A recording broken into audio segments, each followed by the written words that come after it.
Salut à tous et bienvenue dans cette nouvelle shopping list. Et on fait tourner les serviettes comme des petites girouettes. Mais qu'est-ce que tu fais là, David? C'est le best-of. Le best-of de quoi? Le best-of de Plus ou Moins Geek, ça va pas être la shopping list. Et oui, c'est le premier best-of de Plus ou Moins Geek. Alors qu'est-ce que vous allez retrouver? Vous allez retrouver les meilleurs sujets, les meilleures rubriques, le meilleur du meilleur de la geekitude. Mais toute l'équipe est morte? Mais non, n'importe quoi. Allez, sommaire. Dans ce premier best-of, vous découvrirez l'interview carrière du créateur des mystérieuses Cités d'Or, le jeu de rôle Cops, Yumi et son cosplayer du jour, une enquête sur la Bitlit, Noobs, le jeu de rôle L'Appel de Cthulhu, un flashback sur les cartes Kratos, un entretien avec le papa de Raon, Baptiste et Nico plongés dans l'histoire. Mais retrouvons Franck et David, nos Michel Drucker et Julien Courbet du jour. Oh pardon, ce sommaire était trop court, il ne m'a pas laissé le temps de finir mon café. Attends, je comprends pas, si on fait un best-of, c'est bien que l'équipe elle est morte. Je sais pas, ils se sont fait écraser par le plateau ou alors non, c'est un producteur véreux qui les a bâillonnés et qui les a étranglés. Non, c'est un clown parce que c'est toujours la faute des clowns. Non, c'est pas la faute d'un clown. Et d'ailleurs, je vais te montrer un truc qui va te remettre sur les rails, c'est l'interview carrière de Jean Chalopin. C'est un mec incroyable, il était de passage 24 heures en France, il nous a laissé 1 heure d'interview. C'est le créateur des mystérieuses Cités d'Or, d'Ulysse 31, d'Inspecteur Gadget, un mec adorable. Mais il a fait un dessin animé sur des clowns, ce gars. Les clowns, ils sont dans ta tête, Franck. Ne bougez pas, c'est le moment de l'interview carrière. Bon sang, Marty, mais cet homme qui regarde sa montre, ne serait-ce pas Jean Chalopin? Ah, Jean Chalopin, l'homme qui a bercé notre enfance. Vous ne vous rappelez plus? Alors tout de suite, blind test de générique. Et là, ça va pas. Nous le lui rendons. Nous les mini-pousses, nous sommes là quand il faut. Je serai son pareil pour faire lever le soleil de derrière la grande ours. Eh oui, c'est lui le créateur de toutes ces séries. Ah, on me dit dans mon oreillette que nous avons une question pour lui à la rédaction, question de monsieur Ulysse. Pourquoi avoir fait la série au Japon ? D'abord, une première chose, parce que notre capacité de production en France était très petite. Donc moi, je suis parti avec mon bâton un peu partout en Asie. C'est au Japon que j'ai trouvé la meilleure réponse. Donc on a fait la première coproduction franco-japonaise jamais faite. Né en 1950, Jean Chalopin affiche 30 ans à peine au moment de la diffusion en 1981, tout comme ses associés René Borg et Bernard Derriès. Ulysse, encore une petite question ? Je m'étais dit, quelque part, il fallait que... C'était le début des ordinateurs, on était parti sur des grandes idées. Et évidemment, il n'y avait pas une seule personne capable de le faire. On a trouvé un type qui s'appelait Gilbert Comparetti, un passionné aussi, qui a dit « Mais nous, on a des gros ordinateurs, on peut dessiner le vaisseau d'Ulysse. » Et on a dépensé beaucoup de temps et d'argent là-dessus. À la fin, on l'a refait à la main, parce que ça ne marchait pas. Mais on était les premiers au monde à faire de l'image de synthèse là-dessus. Nous avons un nouvel appel du petit Esteban qui a une question pour Jean. Étiez-vous conscient du succès de nos séries ? On faisait les choses avec une telle passion, on ne s'est jamais rendu compte qu'on était en train de faire quelque chose qui allait...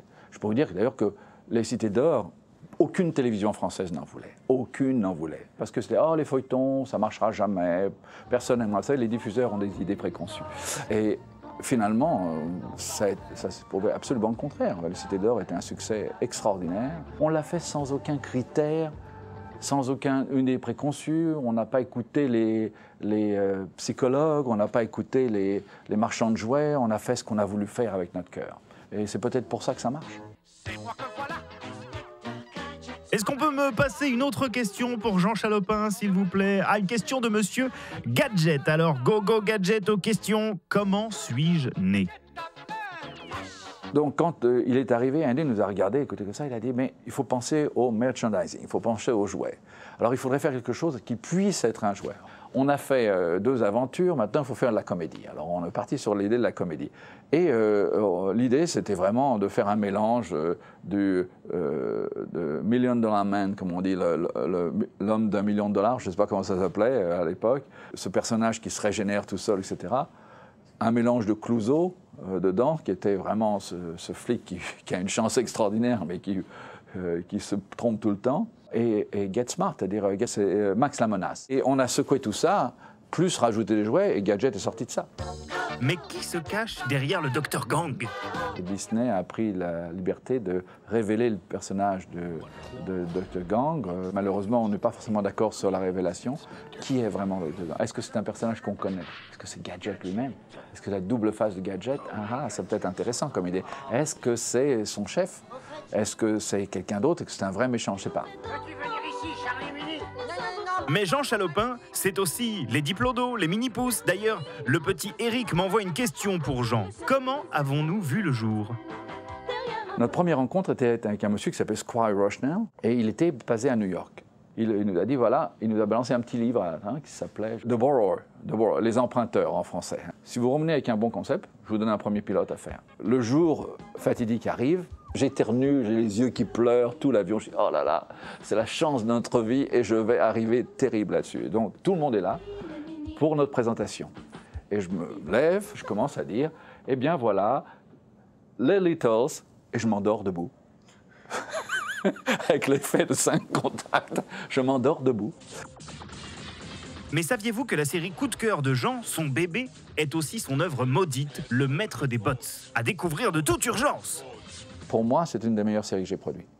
Mais elle est inconnue parce qu'elle est passée à 6 h du matin ici en France. Et aujourd'hui, c'est dans la cave de Disney. Ce sont des séries ignorées un peu, si vous voyez, qui sont passées. On est rentré aujourd'hui dans un cycle où, si on n'a pas ce soutien du jouet, c'est assez dur de faire des choses qui sont de la création pure. Et moi aussi, je vais y aller de ma petite question, mais comment se finit Jace et les Conquérants de la Lumière, s'il vous plaît, Jean? Non, il n'y a pas de fin de Jace. On n'a pas voulu de fin parce que pour nous, notre ambition, c'était de continuer. Ça n'a pas continué, essentiellement parce qu'on a eu des difficultés de continuer le financement parce que le jouet n'a pas marché. En tout cas, Jean Chalopin regorge de projets puisque des reboots de gadgets et des jumeaux du bout du monde sont dans les tuyaux. On nous a souvent proposé de faire Ulysse 31. Pour l'instant, ça n'a pas abouti encore. Je ne sais pas si ça arrivera. Je ne sais pas. Il y a certainement quelque chose à faire. Je ne suis pas sûr.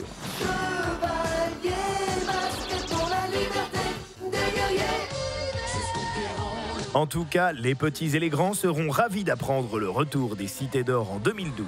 Pour tout ça, merci Jean.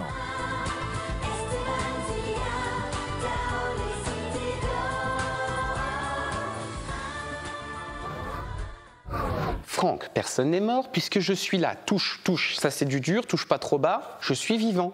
Ah mais t'es le seul survivant, enfin rien n'empêche les choses, je sais pas, moi j'aurais préféré que ce soit Fred et Seb. Alors là je t'entends parce que si tu veux ta bouche elle est à peu près à 40 cm de mes oreilles. Allez, je crois qu'il est temps de regarder le meilleur du jeu de rôle, jeu de plateau, avec la rubrique de Stéphane, notre chroniqueur.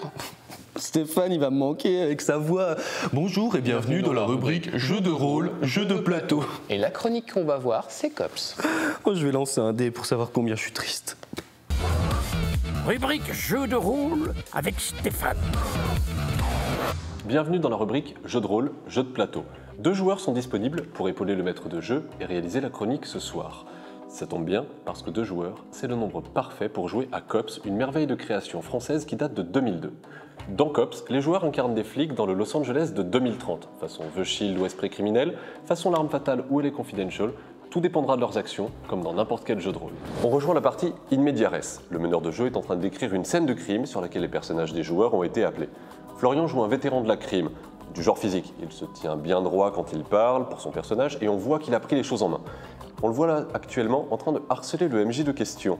Lors du crime, qui a passé l'appel, quels sont les témoins, est-ce qu'il y a des caméras dans la rue? Et le MJ interprète de son côté le flic en uniforme qui essaye de lui répondre bon gré mal gré. La victime s'appelle Selena Martinez, c'est une journaliste, etc., etc. John joue un jeune flic, un newbie qui est tout juste sorti de l'école. Pour le moment, il a pris des notes. C'est un excellent réflexe à Cops, le seul moyen de tenir compte et de tenir trace de tous les indices que jusque-là il a pu accumuler avec son collègue au fil de leur enquête. Il relève la tête, il demande à inspecter lui-même la scène de crime. C'est une très bonne prise d'initiative. Il demande au maître de jeu comment faire, celui-ci lui demande de faire un jet de perception plus scène de crime. John a 4 en perception, il lance donc 4 dés à 10 faces. Pour chaque résultat supérieur ou égal à 7, son score dans la compétence, il obtiendra un succès. Comme John a une spécialité dans cette compétence, grâce à un stage réalisé à la scientifique, il a un dé bleu, qui vaut 2 succès. Le jet est très important. Et le résultat est magnifique. John obtient 5 succès avec son personnage, Avec une telle réussite, son personnage est même en train d'indiquer aux gars de la scientifique comment mieux faire leur travail. En attendant les résultats d'analyse, les joueurs décident d'aller interroger les proches de la victime. Les joueurs sont persuadés que l'agresseur connaissait Miss Martin. Le crime est violent, tous les objets de valeur sont encore en place, bref, tout colle. Les joueurs récapitulent les éléments dont ils disposent, le MJ les observe. Florian soupçonne peut-être une petite mise en scène, il en fait part à son collègue. Soudain, alors qu'ils discutent, le MJ les interrompt. Les personnages viennent de recevoir un appel radio, c'est un 10-18. Un 10-18, c'est un appel urgent passé à une voiture en particulier. Cela peut être n'importe quoi. Un crime, un début d'émeute, un type qui court tout nu dans une rue passante, bref, n'importe quoi. Les gars sautent dessus. Florian signale au MJ que son PJ prend la radio et il répond du tac au tac à l'appel. C'est un braquage en cours dans une supérette. John est au volant, il demande à faire un jet de conduite pour essayer d'arriver au plus vite sur les lieux. Son personnage a 3 dés en coordination, 7 plus en conduite, il lance les dés. Un seul succès. C'est malheureusement tout juste suffisant pour pousser un peu la voiture. Les joueurs ont annoncé qu'ils éteignaient la sirène, ils souhaitent tenter une approche discrète. John passe par l'avant et se dirige vers la devanture de la boutique pendant que le personnage de Florian contourne les lieux et cherche une sortie à l'arrière. Les personnages ont revêtu leur combinaison de combat, ils portent leur masque. De son côté, le MJ est debout depuis le début de la séquence. Il décrit la situation aux personnages, leur décrit les lieux, et à la demande des joueurs, il est en train de réaliser un plan sommaire, de manière à ce que les choses soient très claires pour tout le monde. Il demande aux joueurs leurs attitudes pour la séquence. Le personnage de John choisit une attitude prudente, il pose la carte correspondante devant lui. De son côté, le personnage de Florian fait l'inverse, il se met en mode ultra agressif. L'objectif du joueur est évidemment de réussir à devancer les deux gangers et à agir avant eux. De sa position, le PJ de John ne voit rien, comme on le voit sur le plan. Le maître de jeu le prévient, mais le joueur fait non de la tête, il ne souhaite pas se déplacer. Son personnage est un newbie, peu habitué au terrain, il craint de se faire remarquer avant le début des événements. Le maître de jeu décrit un ganger qui se déplace dans une allée juste en face du personnage de Florian. Florian réagit aussitôt, il annonce que son personnage le braque et crie « Police, lâche ton arme !» Le maître de jeu réplique évidemment que le ganger s'arrête et lève les mains. Par contre, le collègue du ganger est en train de fuir vers l'avant du magasin. John l'entend qui s'approche de lui, il fait un jet de réflexe plus corps à corps. C'est réussi, de justesse mais réussi. Le personnage de John peut se préparer à passer les menottes à son suspect. Observez attentivement l'expression de John. Il lit pour la première fois les mots magiques 1000 fois entendus à la télévision et au cinéma. Vous avez le droit absolu de garder le silence, tout ce que vous direz pourra être retenu contre vous, etc. etc. C'est stupide, mais ça fait extrêmement plaisir de les prononcer à voix haute pour la première fois après une grosse enquête ou une bonne scène d'action. Il est temps de revenir à l'enquête initiale. Les joueurs appellent les uniformes locaux pour leur laisser leur prise et ils repartent pour suivre leurs investigations. Ils ne sont évidemment pas au bout de leur surprise. Aux âmes perdues de l'équipe de plus ou moins geek. Franck, t'en fais un tout petit peu trop. Chut, s'il te plaît, David, respecte les morts. Merci. Je me rappelle de tous ces personnages beaux, fringants. Je me rappelle surtout de la plus jeune. Rurik. Non, Yumi. Oh, pardon, Boulette. Bah justement, Yumi, ça tombe bien, c'est elle qu'on va retrouver. Rubrique cosplay avec Yumi. Salut à tous, si vous voulez deviner qui est mon invité aujourd'hui, 4 indices. Indice numéro 1, elle porte le nom d'une ancienne prophétresse. Indice numéro 2, elle possède un artefact. Indice numéro 3, c'est une perle. Indice numéro 4, elle a de longs cheveux bleus. Je vous laisse un petit peu de temps pour réfléchir.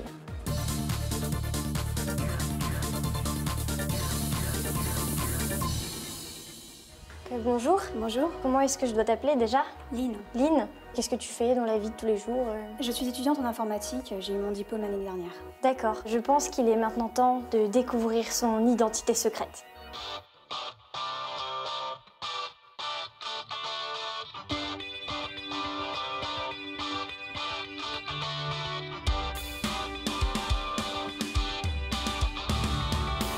Lynn, tu vas nous parler un peu de ton cosplay? Alors c'est le personnage Padran Suyul de Final Fantasy XIII-2.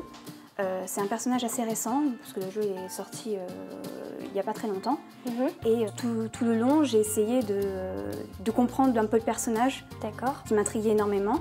Mais en même temps, donc tu as en fait travaillé aussi la côté personnalité du personnage, pas seulement que l'apparence physique.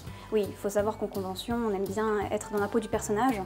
Donc c'est un personnage assez calme, assez serein, mais en même temps très enfantin. Tu vas nous parler un peu de comment tu as débuté pour ton cosplay, Oui. peut-être des croquis, des patrons? Alors j'ai commencé déjà par la jupe.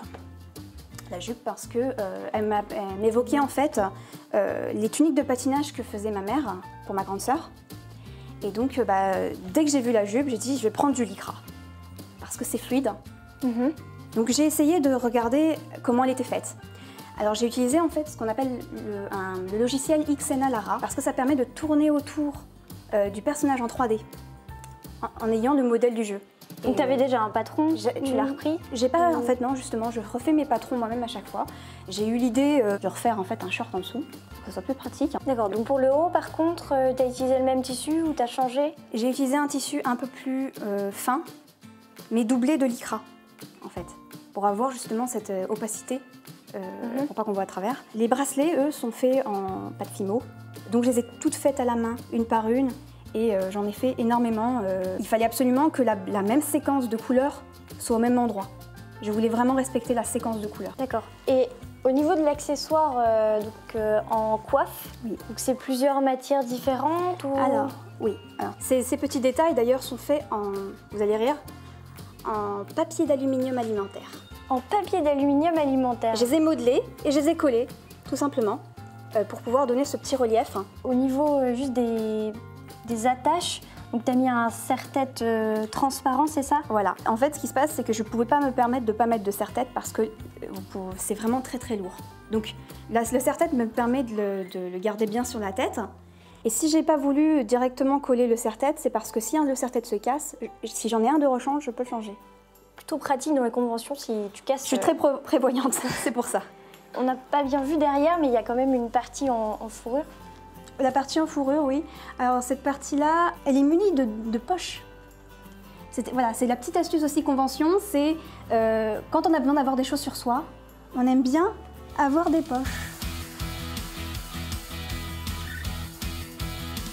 La jupe et le haut ont été teints avec une teinture un peu particulière. Au lieu de faire ça, de faire des dégradés avec des peintures acryliques ou autres techniques de ce genre-là, j'ai utilisé des capsules. Alors c'était pas évident parce qu'un dégradé, il faut bien le faire, il faut qu'il n'y ait pas de démarcation.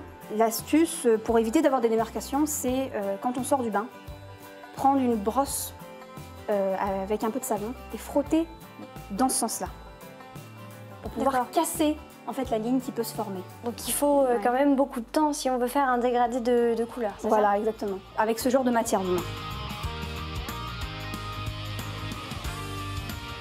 Pour le cosplay de Yule, environ 4 mois de travail, plus de 5 mètres de tissu, 2 heures de teinture par élément et plus de 200 perles. Coupé! Franck, toi qui vas pas bien, tu sais ce qui te ferait du bien justement? Non. Une bonne psychanalyse. Parlez-moi de votre enfance. Eh ben, écoutez, elle n'était pas très claire, si je puis dire, étant donné que j'étais souvent à la cave. Mais bon, je m'en suis sorti comme je pouvais. Alors, et comment voyez-vous les derniers instants de l'équipe de Plus ou Moins Geek qui, soi-disant, serait décédée? Ce serait un peu chelou, étant donné qu'ils seraient tous bouffés entre eux, comme dans le film Les Survivants. Et je me dis que ceux qui ont dû manger RL devaient avoir faim après. C'est pas faux. Quel sujet voulez-vous qu'on aborde juste après? Eh ben, je sais pas, par exemple celui-ci. N'allez surtout pas aux toilettes. Voici l'enquête geek. Aujourd'hui, les amis, l'enquête geek va montrer les crocs, vous faisant plonger dans une lecture 100% décomplexée. J'ai encore plein de jeux de mots pourris, mais je vais vous les épargner. Bienvenue dans la Bitlit. Bitlit? Bitlit. Mais qu'est-ce que c'est que la Bitlit? C'est un terme qui a été inventé par une maison d'édition, un éditeur.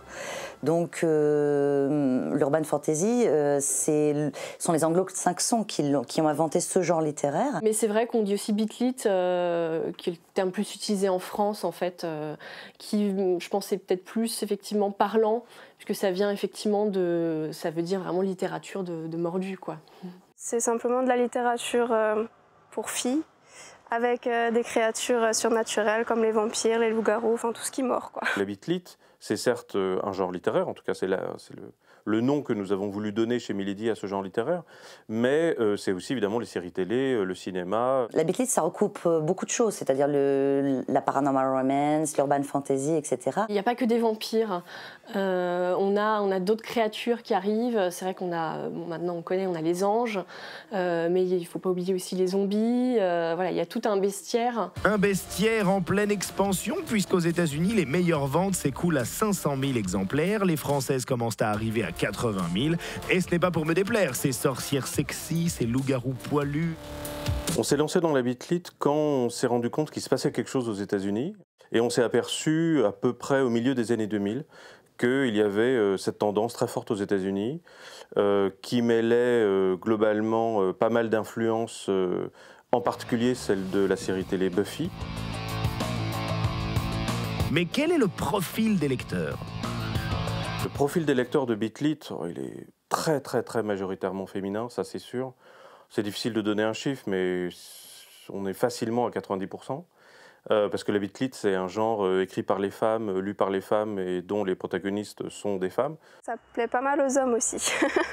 Je pense que le côté un petit peu érotique et tout ça qu'il y a dedans doit aider un peu à ce que les hommes aiment ce genre de littérature. C'est mon frère, étonnamment, qui m'a offert les premiers livres. Il m'a dit, écoute, lis ça, ça va beaucoup t'amuser. Effectivement, quand j'en ai lu, je me suis beaucoup amusée. C'est très léger, très facile à lire. C'est pas de la grande littérature, mais c'est très agréable. Ce sont des bons moments de détente. Être considéré comme un roman de gare, techniquement non, mais c'est sûr que c'est pas une littérature prise de tête. Vous avez une héroïne, il y a une enquête, il y a du sexe, il y a... Voilà. C'est un roman qu'on prend et qu'on lit parce que voilà, c'est pour s'évader, c'est pour se changer les idées. Pour moi, c'est une littérature populaire, mais littérature populaire, ça n'a jamais été une insulte, bien au contraire.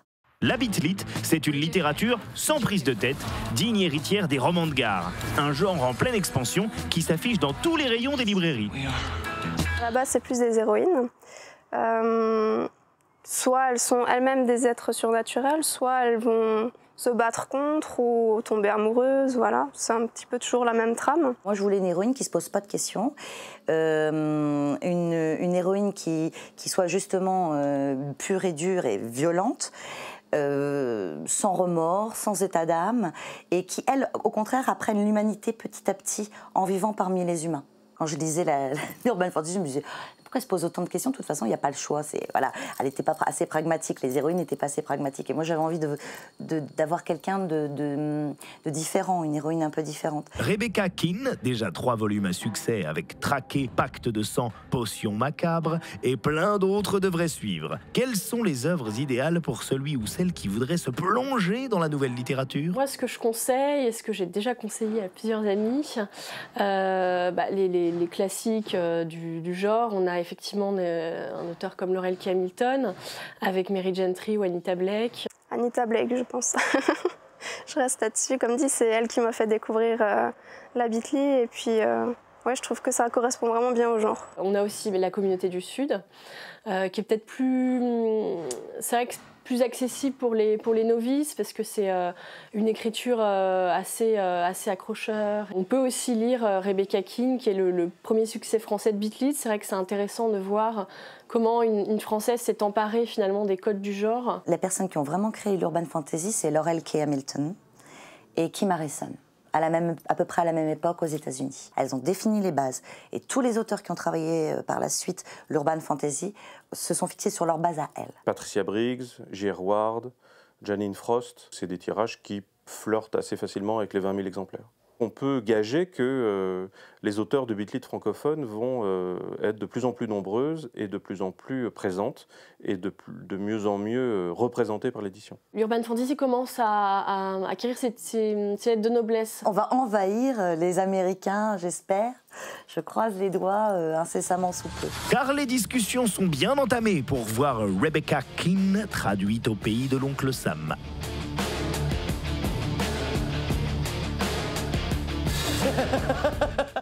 Franck, ça suffit. Personne n'est mort. Arrête de faire la comédie. Ah, tu m'écrases le pied. Oh, pardon. Je suis désolé. En fait, j'y pense, si tout le monde est mort, moi je peux prendre la place de tous les chroniqueurs. C'est ça, oui. Mais déjà, on va retrouver François, ça sera déjà pas mal. Hein. C'est le moment de découvrir un nouveau talent web. Les amis, bienvenue dans le monde des MMORPG et non des Meuporg, des jeux en ligne massivement multijoueurs et dont Noob est la web-série phare. Bien, on est au complet, on va pouvoir commencer les nouvelles quêtes. Advienne que pourra. C'est l'histoire de toute une bande, on va dire 4 personnes, qui ne sont pas très très bons dans le thème des jeux vidéo en ligne. D'ailleurs, il faut bien différencier le noob du newbie. Le newbie, c'est le débutant qui va devenir fort ensuite. Le noob, c'est le débutant qui n'est pas très bon, mais qui reste mauvais tout en évoluant. Donc on peut être niveau 100 et être un noob.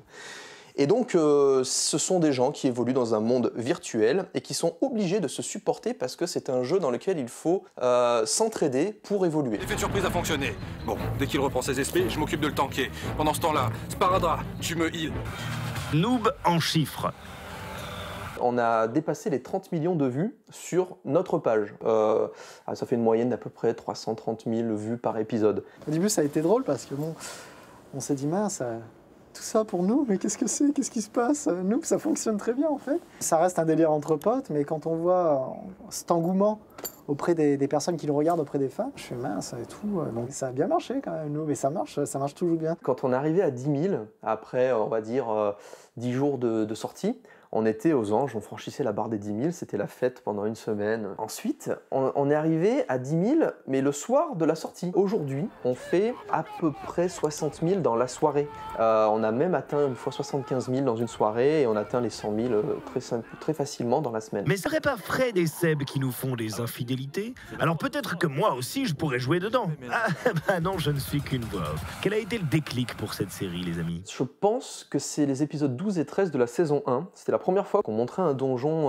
dans la saison. Donc là, on est rentré dans le vif du sujet parce que dans les MMORPG, il y a énormément de place pour le combat, l'évolution, etc. Et alors là, on avait fait donc le donjon de Mortegarde en 2 épisodes. Et c'est là que les gens ont vraiment senti le potentiel à la fois comique et épique de Noob. Je pense que c'est le déclencheur. Fred, qui incarnes-tu dans Noob en fait? C'est un prêtre, c'est-à-dire un médecin, si vous préférez, dans le vrai monde. Et au sein de sa guilde, il est donc censé soigner ses amis, qu'il fait très mal en fait. Il est très maladroit, un peu simplé, on va dire, un peu bébête sur les pans, mais très très très gentil et très naïf. C'est un personnage qui est attachant. J'avais déjà tourné pour des potes, mais effectivement c'était la première fois que je tournais pour Fabien. Donc déjà on me demande souvent, ouais, est-ce que tu as fait des cours de théâtre et tout? Je fais non, pas du tout, en fait, je suis comme tout le monde. À part ceux qui ont pris des cours de théâtre, mais non, pas du tout. J'ai jamais pris de cours de théâtre. Ça a été comme ça, sur le feeling. Fabien est arrivé en me présentant le personnage, puis voilà, c'est pas grave, il sera comme ça, comme ça, comme ça. Dis-moi, est-ce que tu saurais où se trouve le reste de ma guilde? Mais oui, bonne idée! On va faire un feu d'artifice d'incantation pour que les autres puissent nous voir de loin. Comme ça, ils viendront à notre rencontre. Parmi les 40 personnages vus dans la série, quel est ton préféré? Mon préféré, et ce n'est pas parce que je suis avec Gaïa dans la vraie vie, c'est le personnage de Gaïa. Cette fille a une faculté à avoir des expressions de toon, et elle parle super vite, et c'est vraiment un toon vivant, et j'ai l'impression de tourner un manga en live en fait, quand je joue avec elle. Elle a une façon de jouer qui me plaît beaucoup. J'ai du mal à donner un ordre, voilà, mais bon, Gaïa est assez jolie, donc elle par contre elle est un peu au-dessus des autres. Quand je repense à la tronche qu'il a tirée devant tous ses témoins, ça vaut tous les crédits du monde. Déjà 100 000 vues sur le blog de Gaïa.com. Cette vidéo va me rapporter une petite fortune. Quelle sera l'évolution de la série?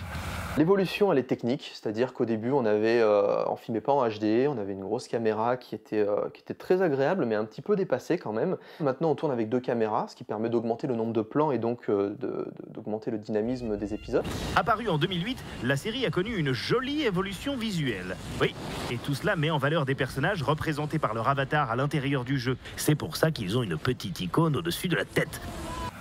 Une scène vache? Quand tu vois le vrai boulot de Sparadrap dans la vie.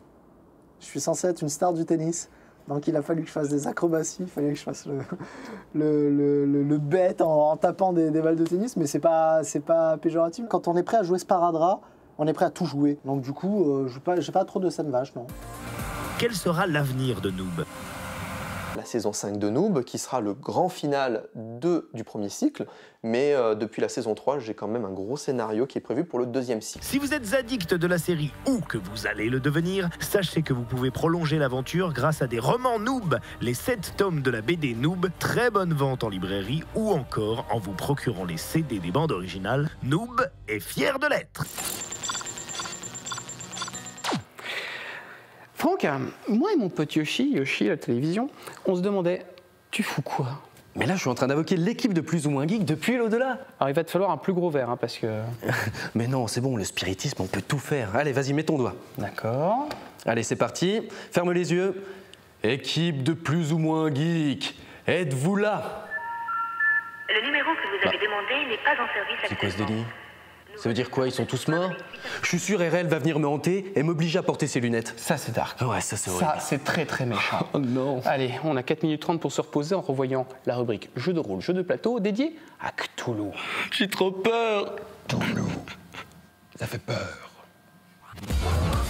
Rubrique jeu de rôle avec Stéphane. Bienvenue dans la rubrique jeu de rôle, jeu de plateau. Comme Donjons et Dragons ou Shadowrun, l'Appel de Cthulhu est un immense jeu de rôle, un grand classique que tous les rôlistes connaissent, mais pas tous les geeks.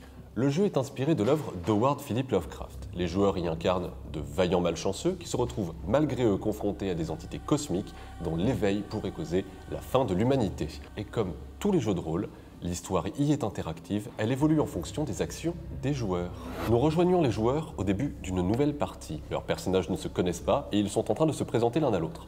Robin joue un détective privé et Henri incarne un médecin. Le meneur de jeu leur explique que leurs personnages ont été appelés à la rescousse par un ami mutuel qui rencontre quelques problèmes. Ce propriétaire immobilier possède une demeure que ses locataires essayent de faire passer pour hantée. Rares sont ceux qui ont trouvé le fin mot de cette affaire. On va revenir à présent aux joueurs qui sont en train de discuter de la marche à suivre. Henri, lui, veut se rendre immédiatement dans la maison, visiter la demeure. De son côté, Robin, qui a un petit peu plus d'expérience avec l'Appel de Cthulhu, souhaite prendre un maximum d'informations avant de se rendre sur les lieux. Les joueurs se répartissent donc les tâches. Le médecin, lui, va aller prendre des nouvelles de la dernière locataire à l'asile d'Arkham, oui, l'asile d'Arkham, qui était dans l'Appel de Cthulhu bien avant d'être dans Batman, et de son côté, le privé, lui, va aller faire un tour au cadastre. C'est une nouvelle scène. Au sanatorium, Henri est en train d'essayer de faire parler les anciens locataires. Malheureusement, le mari reste désespérément muet. Henri fait cependant de gros efforts avec Madame Macario et le maître le remarque. Le meneur lui demande de faire un test pour l'interroger. Avec sa compétence, Henri a 20% de chance de réussir. 17, c'est donc une réussite. Madame Macario commence à parler. Le médecin de l'équipe obtient ainsi quelques révélations sur ce qui attend nos deux compères dans la demeure. Pendant ce temps, Robin est au cadastre où il essaie d'obtenir un maximum d'informations. Le meneur lui demande un test de bibliothèque. En l'occurrence, le personnage de Robin, le privé, a un petit problème. Il n'est pas très doué pour les recherches en bibliothèque. Et finalement, il a une excellente idée. Il va tenter de séduire une employée pour qu'elle fasse le travail à sa place. C'est un bon plan, puisque le privé a un très bon score en baratin. Robin lance les dés. 32, c'est une réussite. Le MJ lui décrit donc le résultat. Un historique de la maison qui le ramène à un certain Corbett, propriétaire de 1835 jusqu'à sa mort en 1866. Les joueurs ont mis leurs informations en commun et ils viennent de décider de se rendre directement à la demeure. Méthodiquement, ils visitent chacune des pièces. Le MJ leur décrit les lieux, rien d'inhabituel, mais regardez comme les joueurs sont sur leur garde. Ils pressentent que quelque chose va se passer. Robin n'attend pas la fin de la visite de la maison, il annonce dès à présent que son personnage va fouiller les pièces et faire des jets de toc. On remarque qu'Henri s'est ramassé dans son fauteuil. L'ambiance si particulière à l'Appel de Cthulhu fait définitivement son effet. Les joueurs sont en train de discuter et le MJ vient de taper sur la table. Les joueurs ont sursauté, ça marche presque à chaque fois. Ils en rigolent, mais le meneur a clairement réussi son coup. Il annonce aux joueurs que leurs personnages sont réveillés par des bruits sourds en provenance d'une chambre vide à l'étage. Henri réagit tout de suite, il annonce que son personnage monte. Il fait entrer son personnage dans la pièce. Robin, lui, déclare qu'il reste à la porte. Le MJ signale aux deux joueurs que les bruits semblent provenir du radiateur près de la fenêtre. La tension est à son comble. Henri fait avancer son médecin pour voir ce qui se passe du côté du radiateur. Le MJ est toujours debout, il décrit. La porte de la chambre claque soudain et le lit à baldaquin avance d'un coup sur le personnage d'Henri. Le médecin va tenter un jet d'athlétisme pour peut-être s'en tirer. Les dés roulent manqués. Le médecin est sonné par le choc. Il va perdre 5 points de vie. La porte s'ouvre enfin et le détective attrape son ami. Ils vont quitter les lieux précipitamment. Le lit, lui, reste immobile. Choqués, les personnages des joueurs sont un peu démunis au matin. Évidemment, les plaies du personnage de Henri sont pensées depuis longtemps, mais son esprit cartésien, lui, en a pris un coup. C'est une des particularités de l'Appel de Cthulhu. Les personnages, lorsqu'ils sont confrontés au surnaturel, perdent des points de santé mentale. À force, les joueurs finissent par craindre la folie plus que la mort, et de nombreux personnages finissent à l'asile, comme les héros des nouvelles de Lovecraft. La santé revient vite en fin de compte. La santé mentale, pas vraiment. Ça, les joueurs l'ignorent, et puis après tout, ils jouent leur rôle. Ce sont des WASP dans les années 20. Les joueurs multiplient les idées, discutent entre eux, échangent avec le meneur. Dans tous les cas, ils sont à présent sûrs que le fantôme est dans la chambre, ce qui est une erreur. Dans quelques heures, perdus, à court d'idées, ils tenteront probablement de faire sauter la maison à la dynamite, comme tant d'autres avant eux. C'est dommage, ils étaient si bien partis. Mais attends, si je me débarrasse de David, je pourrais devenir l'ultime chroniqueur de Plus ou Moins Geek, ce serait simple. Il faudrait juste que je me rase les cheveux d'un côté, que je me laisse pousser les cheveux de l'autre, que je porte des chemises hawaïennes avec des corsets par-dessus, une petite casquette pour faire genre réalisateur. J'aurais des tatouages partout, je prendrais 20 cm, 20 kg. Ensuite, je dirais des phrases genre indice numéro 1, indice numéro 2, j'aurais une voix super grave et je balancerais aussi des dates. Ce serait énorme. Je serais la fusion de tout le monde et je serais le maître du monde. Tu sais ce que tu serais surtout? Non. Tu serais très moche. Hein? Et ça tombe bien parce que tout de suite, un sujet sur les cartes Kratos. N'allez surtout pas aux toilettes. Voici l'enquête geek. Aujourd'hui, nous allons accueillir Gaston Bouton, Lionel Poubelle, Mauvaise Hélène, Karine Vermine, Jean-Louis Dégueulis ou encore Cyril, notre invité, ou bien Mathieu le Dégueu. Bienvenue dans le monde des Kratos. Voilà, c'est mon univers, on va dire, les Kratos. Ah, la tête de nos parents quand on revenait avec nos petites cartes d'un mauvais goût assumé à la fin des années 80, toute une époque.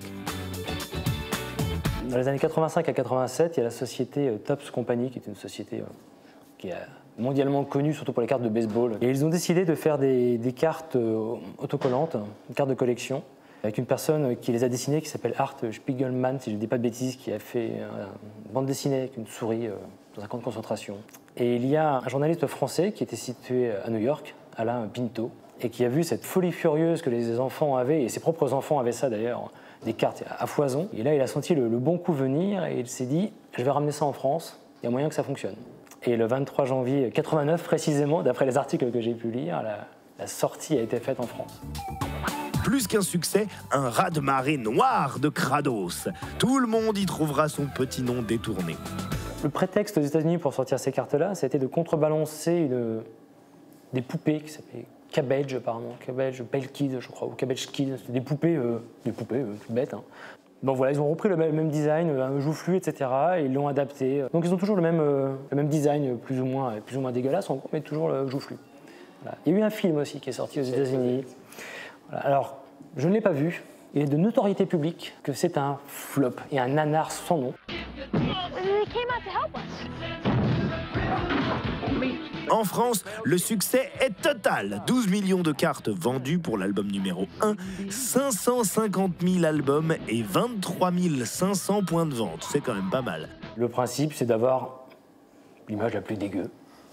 Dégueu propre, hein. En tout cas, pour un enfant de 11 ans, il n'y avait rien qui était vraiment matière à se bloquer le visage, tellement ça a été effrayant. Donc c'était drôle pour un enfant de 11 ans. Mais les Kratos suscitent vite une polémique grandissante. Ouh, qu'ils dépravent la jeunesse. Ouh, que ça va en faire une génération qui regardera des années plus tard, plus ou moins geek. Incroyablement rapide, les journaux se sont emparés de la chose et ont jugé ces cartes comme complètement néfastes pour la jeunesse. Les psychologues se sont insurgés, alors sauf celle qui a travaillé pour Alain Pinto, bien sûr, en disant que c'était absolument incroyable, des crottes de nez, du caca, du pipi, du vomi, des boutons, enfin bref, des choses qui, pour un enfant, ne faisaient pas grand-chose. Mais les parents d'élèves étaient s'insurger contre ça. Il y a même une petite anecdote, une école à Montrouge qui avait donné une note aux parents d'élèves en disant « attention aux poux et aux Kratos ». Mais l'opposant le plus farouche portait un bonnet rouge. Il était complètement fou furieux par rapport à ça. Il jugeait que, bon, alors qu'il n'aime pas, évidemment, son âge n'était pas vraiment propice à ce qu'il en achète, mais il était complètement omnibulé par le fait que les enfants qui allaient acheter ça ou qui allaient lire ça ou regarder ces images allaient être pervertis et complètement des Hannibal Lecter en puissance, quoi, en quelque sorte. Oui, c'est vrai que ça ferait plus d'1 million d'Hannibal Lecter français. Mais combien de cartes au total se sont écoulées en France? Alors, j'ai pas vraiment les chiffres sur le deuxième album à proprement parler. Toujours est-il que sur une année, en France exclusivement, il s'est vendu 40 millions de cartes. Il s'en est vendu, je présume, fortement jusqu'en 1990. Et après, ça s'est un petit peu tassé, puis autre chose est arrivé. Et en 2004, un troisième album est sorti, donc celui-ci. Pas de grande nouveauté, hein, la même chose. La différence, c'est que nous étions en 2004. Et qu'en 2004, les enfants de 11 ans, des crottes de nez, du pipi, du caca, ça ne les choque plus, ça ne les fait plus rigoler. Enfin, ça fait toujours rigoler, mais plus aucun intérêt. Les crados se sont déclinés en plusieurs familles au doux nom plutôt glamour. Les dégueulos, les crevos ou encore les déchiros. Mais qui les recherche aujourd'hui? Il y a soit des collectionneurs alors, français, donc comme moi, qui veulent échanger, compléter leur collection, ou qui se disent « Ah oui, c'est vrai, les crados, exact ». Ah ouais, mais c'est vrai que mes parents ne voulaient pas que j'en achète, et puis, oh je l'ai balancé, il était dans mon grenier, j'ai déménagé, je l'ai foutu en l'air. J'aimerais vraiment le récupérer, où est-ce que je peux en trouver, quel est le moyen de m'en procurer, est-ce qu'on trouve, quels sont les moyens de... Combien ça peut coûter aussi, parce que je pense qu'il y a certains qui craquent un peu sur les prix quand même. Et je dirais que la majorité des contacts ne sont pas français, ils sont plutôt américains, ils veulent compléter leur collection. Parfois, je vais en acheter en France pour leur réexpédier aux États-Unis. Je faisais l'intermédiaire, un peu le dealer de cartes. Dealer honnête, donc ça va. Mais il doit y avoir un crados avec ton prénom. Eh bien, il n'y en a pas. Il n'y en a pas, non, il n'y a pas Cyril. Alors je pense qu'il y a avec David, mais il faudrait que je cherche, je n'ai pas le mot, mais ça peut se trouver. Hein. Problème résolu. Voici la carte sortie de l'esprit déviant de notre graphiste. Et une partie de l'équipe de Plus ou Moins Geek, bien entendu. Vous êtes moche, mais on vous aime quand même, les crados. C'est moelleux quand même. Hein. Tiens David, pour m'excuser, je t'ai fait un petit café. Oh, il est mignon. Ça y est, t'as plus d'idées noires, t'as plus des trucs tortus? Non, bah non, c'est bon, ça va maintenant. Ça va pas? Mais qu'est-ce qu'il y a? Oh. Oh bah il va pas bien, hein, apparemment. Hein. Tout de suite, un sujet sur... André Chéret, ça a mis du temps. Hein. Bon, il faut ce qu'il faut. Ne bougez pas, c'est le moment de l'interview carrière. Bon sang, mais c'est moi à l'image. Oh, ce corps svelte et musclé, cette crinière virile, ces abdos sans faille. Ah non, on me dit que c'est lui en fait. Rencontre avec André Chéret, haut créateur de Raon, qui après avoir tâté le métier d'imprimeur ou encore de décorateur de cinéma, fit ses gammes au magazine Vaillant. J'ai commencé à Vaillant quand je suis rentré de l'armée. J'ai rencontré d'ailleurs Roger Lecureux à l'époque. Je l'avais rencontré un petit peu avant de mon service militaire. Quand il m'avait vu, il m'avait sorti 2 planches de Poivet, des pionniers d'Espérance. Il m'a dit, quand tu sauras faire ça, tu n'auras qu'à revenir. Et je suis revenu un peu plus tard. Quelles sont tes influences en BD? Mes influences en BD, c'était surtout Tarzan. Je lisais beaucoup Tarzan quand j'étais petit. J'ai eu aussi Pélos. C'était une femme qui se trimballait dans la jungle. Qu'est-ce que tu t'es interdit sur Raon? Ce que je me suis interdit dans Raon, c'est de le faire vieillir. Il est toujours jeune, il est toujours dynamique. Avec Roger Lecureux, on avait la même mentalité, c'est-à-dire on voulait faire parler de l'homme et puis le faire évoluer, lui faire comprendre que les sorciers et compagnie étaient vraiment néfastes pour les hommes. Comment est née la BD Domino? J'avais demandé à Greg, Michel Greg, qui était à l'époque rédacteur en chef du journal Tintin, et puis je lui avais parlé d'un personnage qui passait à la télévision, qui était Max la Menace. C'était un détective privé qui était un peu idiot, quoi. Et on est parti de cette idée-là. Et puis Greg a eu l'idée de le faire évoluer, lui, au temps de la Régence. C'est-à-dire que là, c'est la cape et l'épée. Alors Domino, il s'est très mal monté à cheval, il sait très mal se battre à l'épée, et puis il y a beaucoup de gags. C'est un dessin réaliste, tout en étant avec des textes humoristiques. Et ça m'a beaucoup amusé. J'avais fait aussi une bande dessinée sur Gavroche. Et j'avais beaucoup aimé ça. Il y avait beaucoup plus de sentiments dedans que ce que mon scénariste me demandait de faire. Il y a eu pas mal d'autres petites bandes dessinées comme ça que j'avais fait. Eh oui, car André a traîné ses crayons sur des terrains plus surprenants les uns que les autres. Q, le secret du judo, ou encore Chirac dans tous ses états, une œuvre collective. Une BD sur Yannick Noah, parue en 1984 dans le journal de Mickey. Mais revenons à Raon. André, que penses-tu des dessins animés Rahan, justement? Dans le premier dessin animé de Rahan, c'était bien parce que ils ont vraiment reproduit pratiquement mes dessins en dessin animé.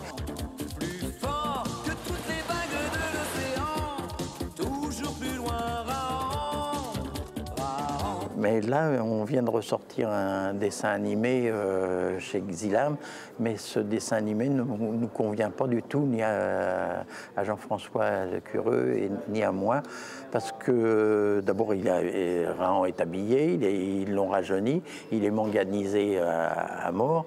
Il y a des sorcières qui ont beaucoup plus de pouvoir que Rahan en a. Et puis ils oublient de temps en temps de lui mettre son collier, ils oublient de temps en temps de lui mettre son couteau.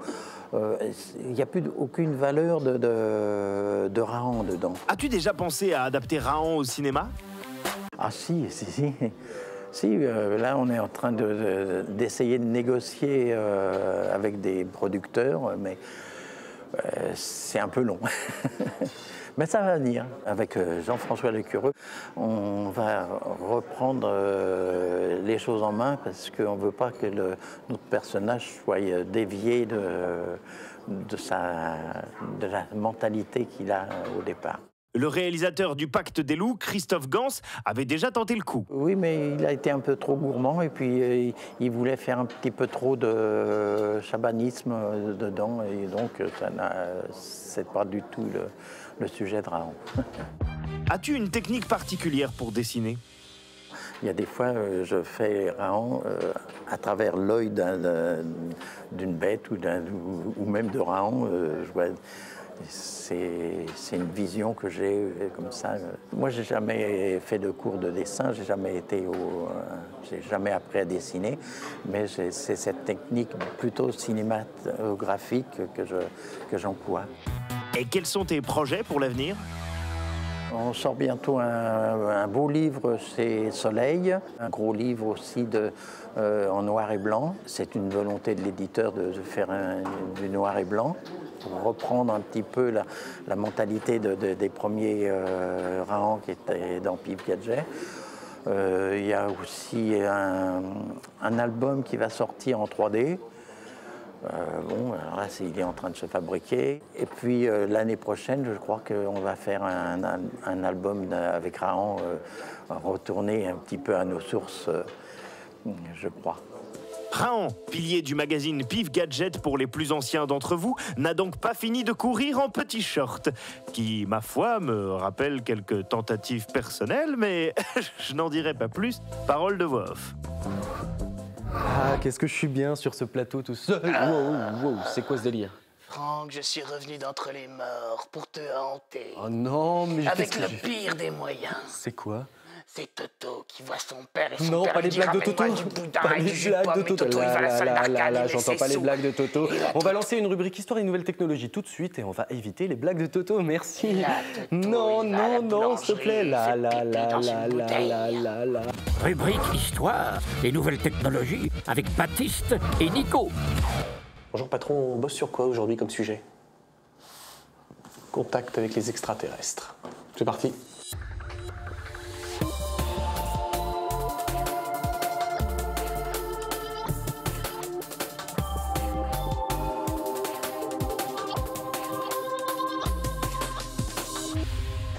Alors je sais pas pour toi Baptiste, mais ce sujet a été beaucoup plus facile que certains. Le contact avec les extraterrestres, j'ai l'impression que c'est un sujet vu et revu. Donc moi je vais commencer par le commencement de l'histoire. 1947, nous sommes dans le Nouveau-Mexique, dans la petite ville de Roswell, et un fameux soir, dans le champ de Marc Brazel, un objet qui s'apparente à une soucoupe volante va s'écraser dans son champ. Ce qu'il se passe à ce moment-là, c'est que Marc Brazel alerte les journaux locaux, ainsi que la division militaire la plus proche, qui est la 509e unité de bombardement atomique de Roswell, la seule base aux États-Unis qui dispose de la bombe atomique, et fait venir un de ses généraux.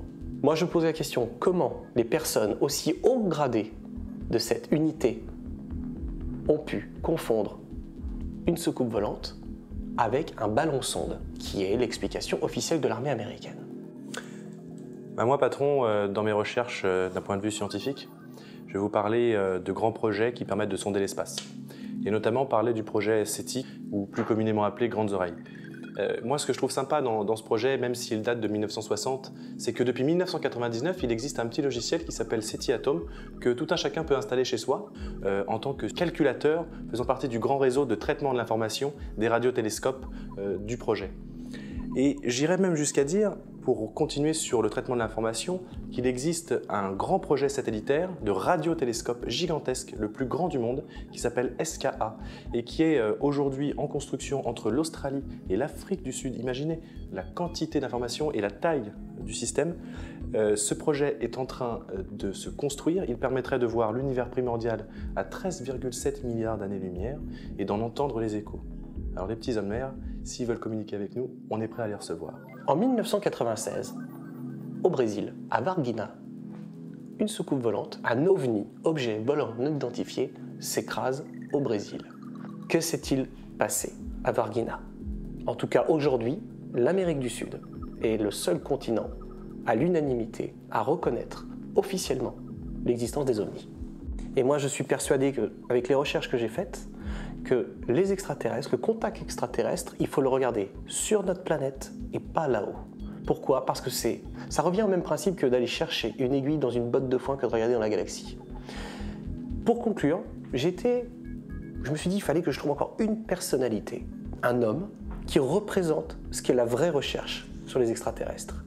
Cet homme a travaillé à la collaboration du film de Steven Spielberg, le fameux film Rencontre du troisième type. Cet homme s'appelle Alan Hynek. Je suis tombé un petit peu amoureux de ce personnage en faisant ces recherches. Je trouve que c'est un homme très carré qui a connu les deux côtés.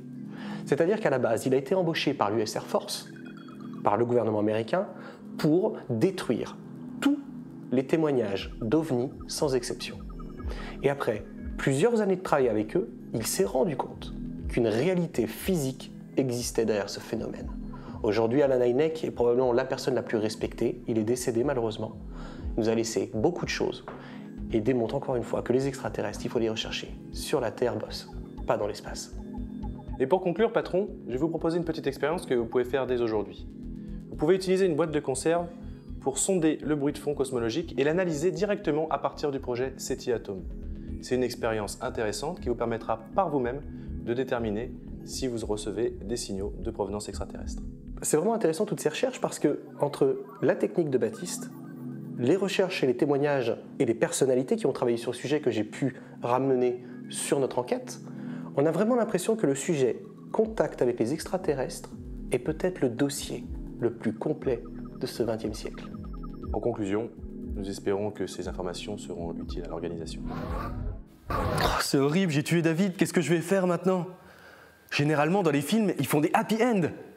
Fondu au noir. Bonjour et bienvenue dans... Wow. Et on fait tourner les serviettes c'est énorme, on est revenu au début. C'est trop bien. Je suis content de te revoir, David. Franck, qu'est-ce qu'on a dit sur les bisous? Pas de bisous quand il y a une caméra. Ouais, mais là, c'est exceptionnel. Allez, ce qui est exceptionnel aussi, c'est ce premier best-of de Plus ou moins Geek. Alors, on va voir les sujets les plus... Je suis désolé, il faut que je te coupe, mais ça, j'ai déjà tout vu, moi. Il faut que tu passes à la fin. Les réseaux sociaux? Ouais. Bah, c'est bizarre. Bon, allez, vous pouvez poursuivre l'aventure sur les réseaux sociaux qu'on ne peut pas nommer, tels que... Geekbook, Geekter, l'appli Geek, le site internet et plein de choses. Ouais. Ah, par contre, on n'a pas eu le best-of de la shopping list. Oh, je suis désolé, le truc bête, l'erreur. Allez, jingle. Tout de suite, la shopping list. Bonjour à tous et bienvenue dans la shopping list. Waouh, il n'y a pas grand-chose. Ah bah c'est ton best-of, mec. Ouais, quand même. Il y a quand même 4 personnes qui ont bossé dessus. Hein. Ah, waouh. Ouais.